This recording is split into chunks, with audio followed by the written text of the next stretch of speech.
What would make a despised emperor in Rome insist on fighting for a distant land full of rebels? When Nero, one of the most controversial leaders in history, put everything on the line in the campaigns of Britain, he wasn't just facing Celtic tribes. He was fighting for the very survival of his legacy. In the 1st century, Britain was a province in constant turmoil, marked by brutal uprisings like Boudicca's and a population that despised Roman rule. Meanwhile, in Rome, Nero was facing a decline in popularity, betrayals within the Senate, and whispers of rebellions at the heart of the empire. But what if these campaigns weren't just a military matter? What if they were the last desperate attempt of an emperor to hold on to power? Imagine being a legionary marching through hostile terrain, facing guerrilla attacks while wondering, am I fighting for the glory of Rome or for an emperor who's already lost the respect of everyone? On the other side, Nero, isolated, had to choose: save his reputation or sacrifice even more men for a cause that many saw as lost. Were the victories in Britain true military conquests or just a show to impress Rome? And, more importantly, did these campaigns speed up Nero's fall and the beginning of the empire's decline? In today's video, we'll explore how these campaigns shaped Nero's final years, the importance of the legions in maintaining control over Britain, and the secrets behind the strategies he adopted. Discover how the stubbornness of a declining emperor changed the fate of Rome, and perhaps all of Europe. We'll reveal the war tactics that kept the Celts under control, the tensions between commanders and the emperor, and how these battles became a symbol of an empire on the brink of chaos. If you think you know Nero's story, get ready to uncover the hidden truth behind his last military campaigns. If you love exploring the mysteries and epic battles of the Roman Empire, subscribe to the channel now. Here, every day, you'll find fascinating stories like this one that reveal the secrets of Rome. And don't forget to leave a like. It's crucial for helping more history enthusiasts discover this content, and for us to keep bringing you daily videos full of curiosities and strategies that change the world. Let's uncover Rome's legacy together. 1st century Britain was a land of constant instability, where Roman rule, though consolidated in some parts, was challenged by rebellions and local resentments. Among the biggest threats to Roman control was the recent memory of Boudicca's revolt, whose acts of resistance nearly drove the Romans off the island. For Nero, holding on to this distant province was more than just a territorial matter. It was a symbol of imperial power. If Britain fell, which other provinces would follow? It was a question echoing through the halls of power in Rome. However, Nero was not in his best political shape. He faced pressure from a discontented aristocracy and a Senate questioning his ability to rule. Amid rumors of conspiracies, the young emperor sought a way to reaffirm his authority. Keeping Britain was not just a military decision, but a symbolic act to secure his legacy. If he abandoned the island, not only would the Celtic rebels triumph, but the message of weakness would reach even the most loyal provinces of the empire. On the other hand, Britain was a territory that drained financial and human resources. Garrisoning such a distant land required entire legions, as well as complex logistics to keep supplies flowing through hostile terrain.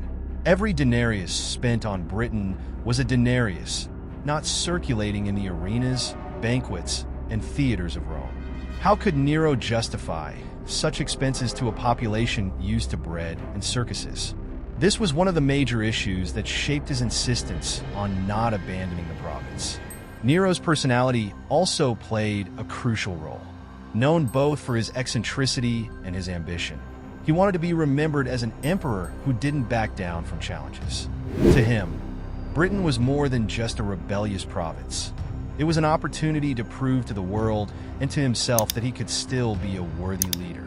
The idea of giving up a part of the empire seemed unacceptable to someone obsessed with his image and legacy.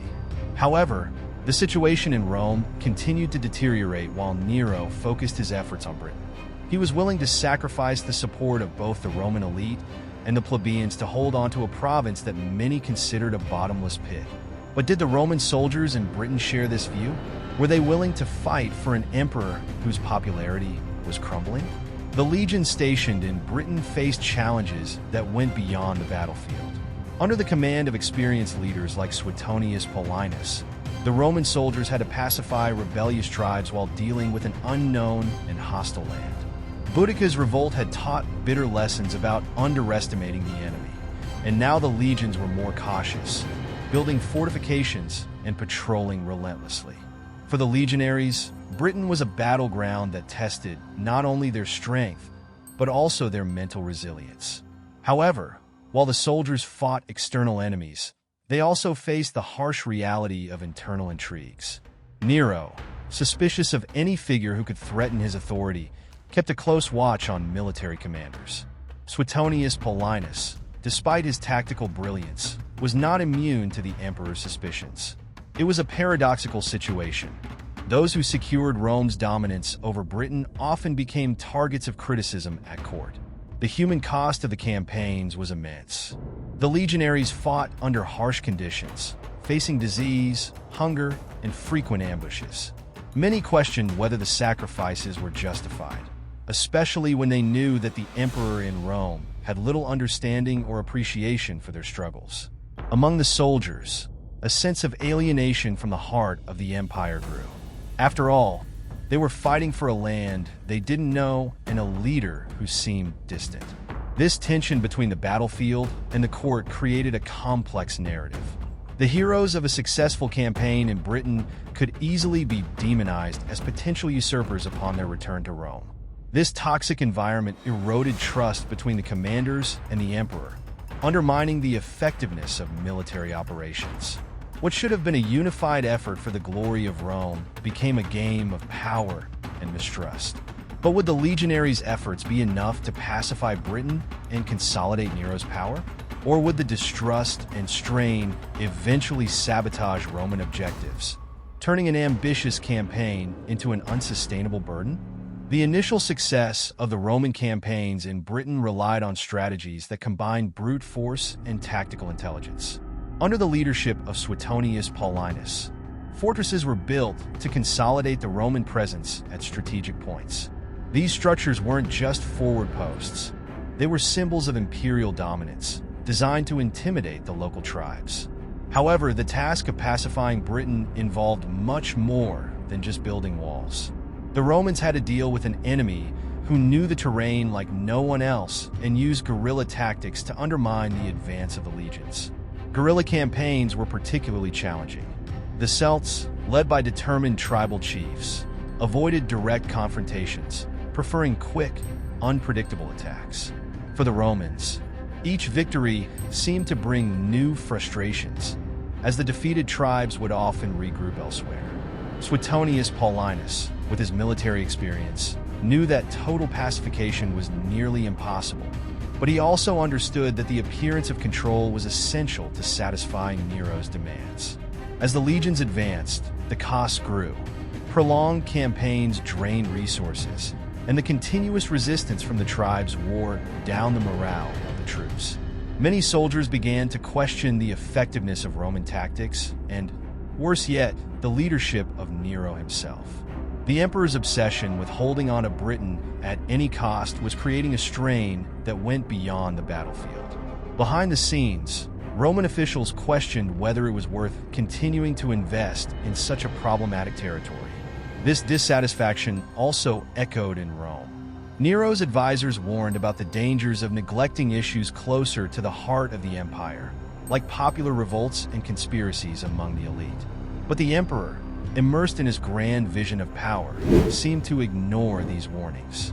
His insistence on continuing the campaigns in Britain, even with increasing losses, became a symbol of his stubbornness, but also of his inability to delegate or reconsider his priorities. But what would happen if the victories in Britain weren't enough to justify the sacrifices? Would the commanders in the field be blamed for the failure? Or would the responsibility fall on Nero and his increasingly unstable leadership?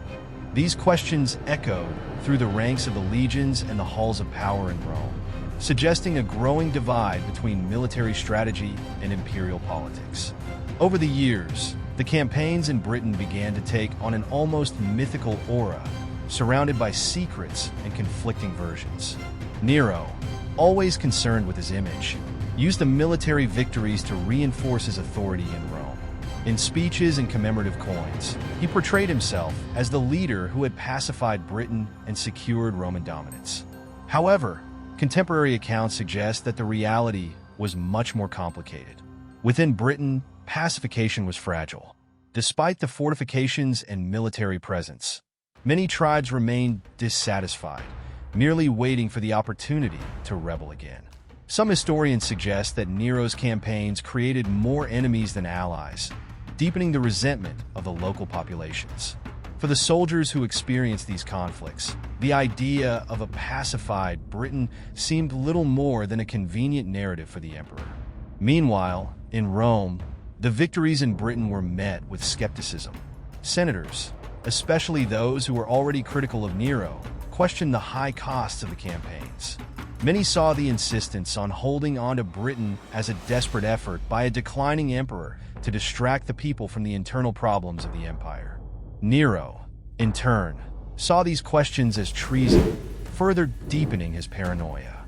The relationship between Nero and his commanders also deteriorated. Suetonius Paulinus, once one of the emperor's most trusted generals, began to face criticism and suspicion. Nero feared that any military figure with significant influence could become a political rival. This mistrust undermined the cohesion of the army and the efficiency of operations in Britain, as commanders had to balance their battlefield responsibilities with the constant need to protect themselves from court intrigues. But what really motivated Nero to act as he did in the final years of his reign?